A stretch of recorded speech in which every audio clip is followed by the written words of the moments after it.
This is Clement Aguirre, who was sentenced to death for a double murder he did not commit in Altamont Springs, Florida. I do know nobody believed me back then. No one. Besides my mother, nobody believed me. Nearly 14 years ago, Aguirre lived just a few doors down when a mother and daughter were killed. Soon, Aguirre became the prime suspect. Reportedly, he went to the woman's house that night asking for beer, and here he found the dead bodies. He tried to revive the woman, but then panicked and ran home. He stated he didn't call the police because he was an illegal immigrant from Honduras and feared deportation. Aguirre was arrested and later convicted on 2 counts of first-degree murder and given the death sentence. I didn't do it. I don't kill nobody. After Aguirre was escorted out of the courtroom, it wouldn't be until 9 years later evidence showed that the DNA might have been misrepresented. So Aguirre's lawyers filed for more testing. It turns out that all of Aguirre's DNA samples matched his testimony, meaning that his DNA on the scene matched with him trying to save the victims. After 14 years behind bars, 11 of which on death row, all charges against Aguirre are dropped, and he thanks the court. And I thank you for it, from the bottom of my heart. As he hugs his team and family, he is now walking out a free man. Reportedly, Aguirre is owed $720,000 from the state for the wrongful conviction.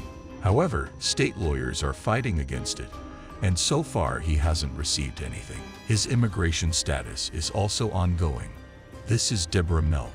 She was sentenced to death and spent 22 years on death row for a crime she did not commit in Phoenix, Arizona. My innocence did not matter in their pursuit of a conviction. Milk's 4-year-old son was found dead in a desert, being shot 3 times. Milk was questioned by Detective Armando Salde Jr., which was not recorded or reported at all.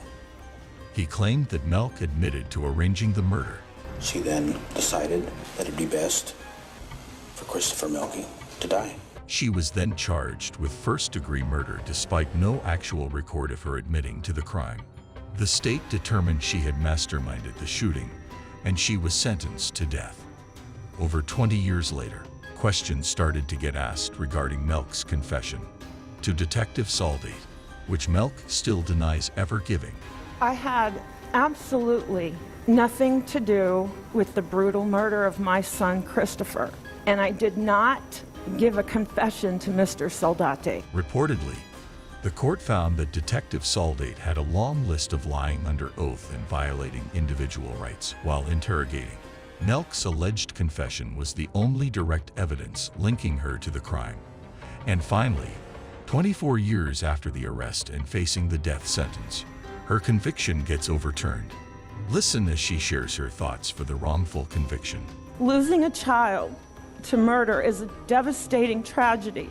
Being falsely accused of a crime you didn't commit is also a devastating tragedy. Try to imagine that. What happened to me could happen to any one of you. Milk now walks out a free woman. There are no reports of Milk receiving any compensation. This is Clifford Williams. He was sentenced to death and spent 43 years behind bars for crimes he did not commit in Jacksonville, Florida. I just wanted to get out and be with my 6 kids. They was gone, and it wasn't nobody but them. Williams was 34, and his 18-year-old nephew, Nathan Myers, were suspects in a murder and attempted murder. The survivor of the shooting claimed that she had been shot by the uncle and nephew, identifying them both by name. Despite having solid alibis, Williams and Myers were both arrested and charged within hours. No physical or DNA evidence pinned the 2 men to this crime, yet both men were found guilty. Williams was sentenced to death, and Myers was given a life sentence. It wasn't until 43 years later, while they were in prison, there was a new investigation on the scene, proving that the ballistic reports from the crime lab didn't match the original testimony, and it was the only evidence pinning the men to this crime. And now, this is the moment that Williams and Myers have been waiting for 43 years. Mr. Williams and Mr. Myers, the indictments have been dismissed against you. You are free to go, and we are adjourned. After they hear that they are free, They hug each other and their team. Williams and Myers both received $2 million in state compensation. This is Eric Kelly, who was sentenced to life in prison for a robbery and murder he did not commit in Passaic County, New Jersey. Kelly was 28 when he was taken into custody after a man was killed working at a video store. Kelly suffered a tragic brain injury, making him suffer a cognitive disability, and he had trouble processing information from detectives and allegedly admitted to the crime, even though he had not done it. Despite no physical evidence, he was convicted and put in prison. It wouldn't be until 24 years later the case was reopened, and major advancements in DNA testing proved that Kelly was not at the crime scene. Therefore, in light of the foregoing reasons, the motion for a new trial is hereby granted.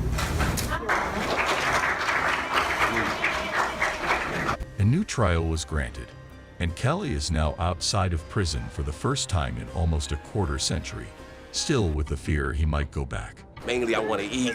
I'm a little hungry. My legal team, I want to thank them. I want to thank my family. Just want to get back to actually living for once. Surprisingly, the prosecution later dismissed all pending charges against him. Kelly reportedly received $1 million in state compensation. This is Robert Springstein, who spent 9 years in prison and was sentenced to death for crimes he allegedly did not commit. In Austin, Texas, Springstein was 17 at the time, and 3 friends were believed to be prime suspects in the killings of 4 teenage girls at a yogurt shop. One of the boys was caught carrying a .22 caliber gun at the mall, as it was the same weapon used in the killings. The boys were set free after no link was found, but 7 years later, one of the friends was interrogated and began to give up information saying that the .22 caliber gun used to belong to Springstein. This is one of the most significant things that ever happened in your life. That's what I keep trying to explain to you. If I was there and I partook in this, I would remember these things. And you do remember these things. No, I don't. He was arrested, then later convicted and sentenced to death. Springstein's conviction was later overturned based on an unfair trial. While waiting for a retrial, lawyers requested further DNA evidence to be analyzed from the original crime scene. Even though it had been 17 years, the analysts concluded that no DNA was found of Springstein and his 3 friends. Now, Springstein is back in court. Second defendant, Robert Springstein's case is being called this afternoon. Additionally, 4 pending capital murder indictments. And all charges are now dismissed. The court has signed these dismissals in each of the causes against these 2 defendants, Michael Scott and Robert Springstein. Springstein sits silently as he hears that he is now a free man. Springstein spent 9 years in prison, but his overturned conviction was not granted based on actual innocence, which makes him not eligible for a payout. This is Curtis Flowers, who was wrongfully imprisoned for 23 years and set to the death penalty for a quadruple murder he reportedly never committed in Winona, Mississippi. Flowers was 26 years old when he was fired from working at a furniture store. 2 weeks later, the owner of the same store and 3 employees were all found dead inside. In no time, Flowers became a suspect and was later arrested and charged with the murder of all 4 victims. For 6 different trials, all for the same crime, the final verdict resulted in guilty, and Flowers was sentenced to death. Investigators started looking into the jury selection, and reportedly the prosecution had racially discriminated during the selection of jurors across all 6 trials. This reached the U.S. Supreme Court, and it was voted to throw the case based on the prosecutor had purposefully dismissed African-American jurors from the trial. The judge granted Flowers bail, and he is now getting put on house arrest. The only times that Mr. Flowers is allowed to be away from the location where he will be residing is if he's receiving medical treatment, attending meetings with his attorney. And now, in 23 years, this is the first time Flowers is outside of prison. Oh, I don't know. I'm so excited right now. I can't. Thank you all very much.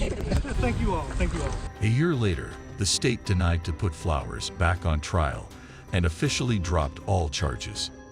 The state of Mississippi announced that it will pay Flowers $500,000 for his 23 years of wrongful imprisonment.